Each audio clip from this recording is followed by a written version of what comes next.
We haven't heard a single word from our spy in the desert. I'm afraid he might have been captured. Never mind. But we spent years turning him. And a lot of Mora. Nothing comes for free in this world, but the loss is not without its purpose. For a small price, we have wasted a precious amount of the limited time they have. Quite a bargain, if you ask me.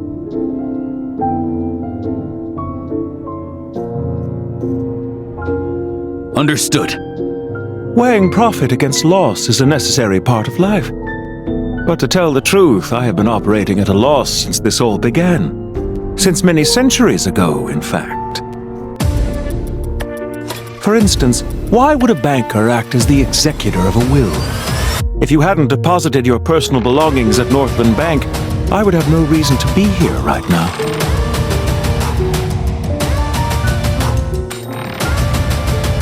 Dottore, I've placed your final data backup into the ley lines as per our contract. I trust we are now square for the safe deposit fees you paid. Is it not a little petty to split hairs like this, given our amicable relationship? I consider sound bookkeeping a matter of principle. Do not forget that you only live to see this day thanks to me. In fact, every day of your life since you met me, you've been living on borrowed time.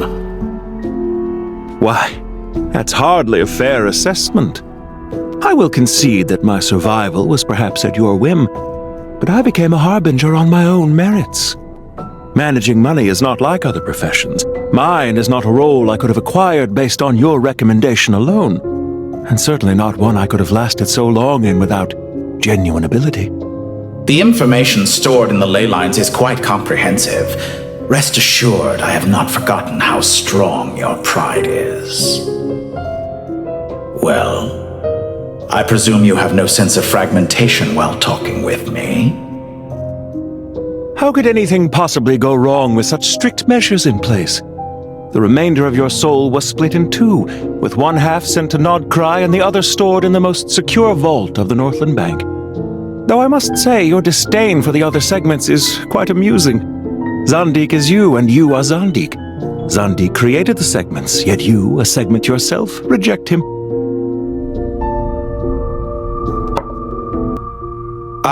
That is, Zandik, created segments of various ages in his later years. To achieve this, he had to freeze time and part with a portion of his soul. But as constructive as it sounds, it erases my uniqueness. If each segment is equally me, then by the same token, none of them are truly me. A soul living forever in the past inevitably holds different views than he did in his later years.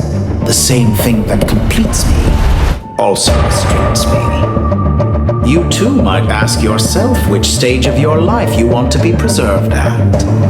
The day your business failed. Or the day you were framed by a gang and sold off to a medical lab as a test subject. We needn't dredge up the past. This undesirable plan was eventually scrapped. Lesser Lord Kusanali was quite right.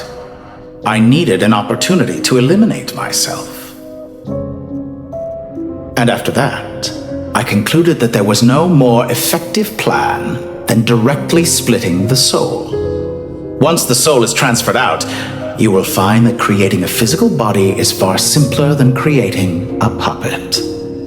The other half of your soul suffered a crushing defeat in Nodcry, you know. And yet in the process, I obtained the information I always wanted, did I not? Because now we finally know where the best testing ground truly lies. I once thought your ultimate goal was to ascend to godhood, but as it turns out, that was merely one of your experiments. Experiments take many forms. Most people are too eager for success, too fixated on the end goal. They forget that the experimental process itself is just as important. A suspiciously vacant seat, a new face. I trust you can put two and two together. The reason it doesn't exist is because someone tampered with the record. What can I say? After all your efforts, you really did uncover the world's secrets. So, is the new world you promised a lie? No, it never was. I am glad to be able to control Irminsul from within. Now I shall attempt to create a new world inside the existing one. Almost everyone faces the prospect of death, but not a single person has ever been able to experiment unrestrained in the afterlife through sheer force of will. I am the only one to have overcome this enormous challenge. Would I not be letting the world down if I didn't make the most of the opportunity to experiment? Clearly, the dividing of your soul did not affect the magnitude of your ego. Out of all the versions of you that have ever existed, this you is the most insane and the most radical. Is that why you chose to work with me? Which was it then? My insanity? Or my radicalism? Could I call myself a venture capitalist without a suitably ambitious plan to invest in? Yours happened to fit the bill quite perfectly. Well then, I must say, while I am surprised enough that you showed up at all, what surprises me more is that you chose to present yourself as my former subordinate, and not as the banker Pantalone. Why make things harder than they need to be? Exposing my true identity in a situation like this would only serve to destroy diplomatic relations between Snezhnaya and Sumeru. I daren't imagine the consequences. Showing up in the name of the original antagonist gives you the recognition you rightly deserve, while also being sensitive to Snezhnaya's predicament. It was an easy win. As for why I'm here, if you're suggesting that your credit is in the negative, I won't argue with that. Many people say that about you. I'd argue that a significant factor in your willingness to cooperate is the fact that you have but a few years of life left after my death. Living and dying together has a way of binding two parties together rather closely. Is it not true that a relationship should be judged by both the positive and negative returns it yields? So some of what I said actually made it into your head after all. It's true that I hope you don't die too soon, but don't you find that a strange thing for me to say? After all, you've already had quite a long life, especially for a human being. Let's not pretend that you're any more innocent than I am. Are we not the same in this regard?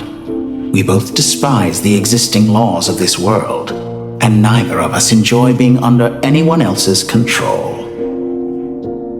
Is it really so greedy to want the world to operate by a new set of rules?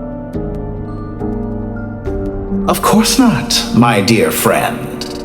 And as I've said before, mutual interest is the foundation for the most reliable of relationships.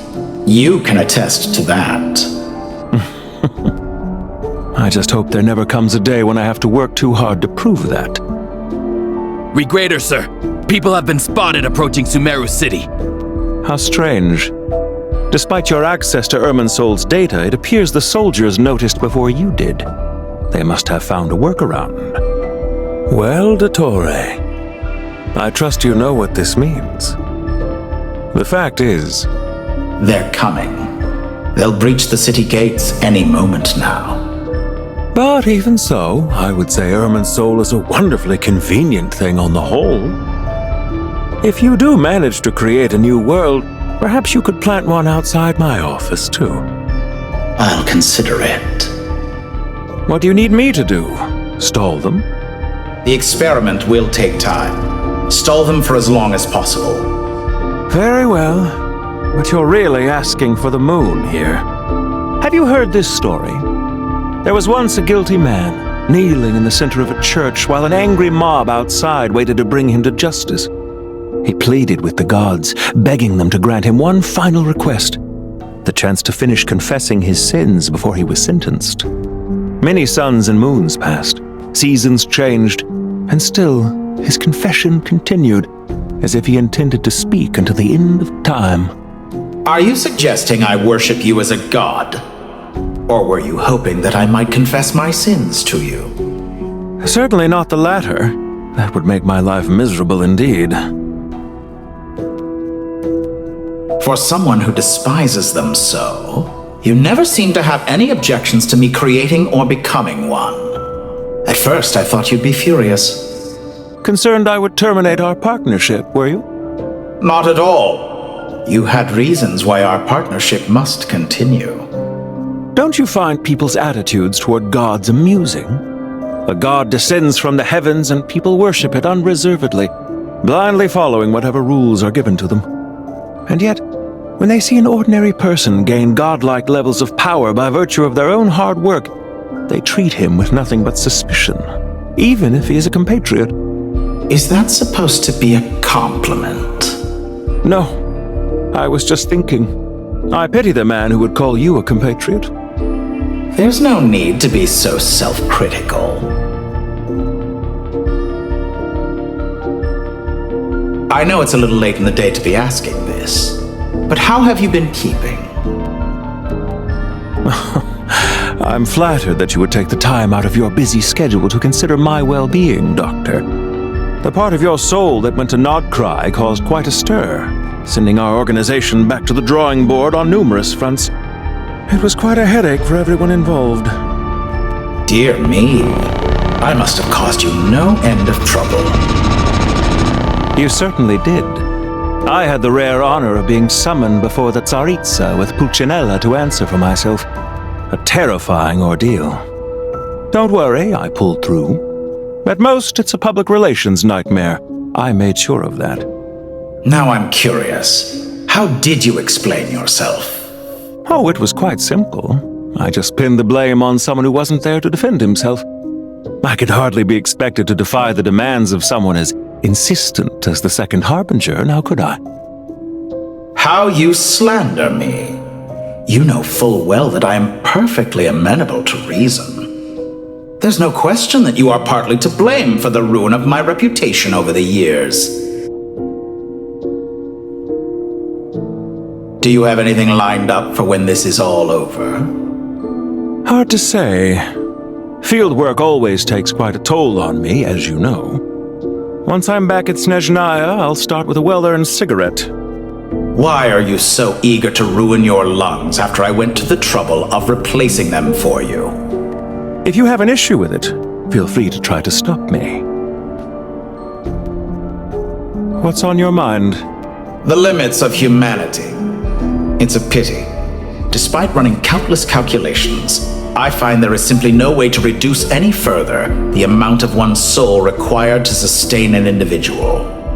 It's rare to hear you admit to being unable to achieve something. I beg to differ. For instance, as I've told you before, the original me was prone to motion sickness and couldn't make long train rides. Ah, yes, of course. One of the reasons you often sent yourself out on errands. What are you thinking about now? A new experiment. In the event that my soul was depleted, say we extracted my data from someone else's memories, yours for instance, and then combined it with your intact soul as the base material, what would we create? Such a scenario would be impossible. Oh? As long as your current soul survives, there will be no need to create a new individual.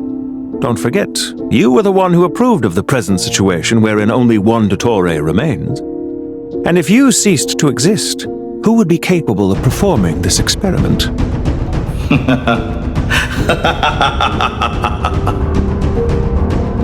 Since the day I met you, you've always excelled at talking your way out of a quandary.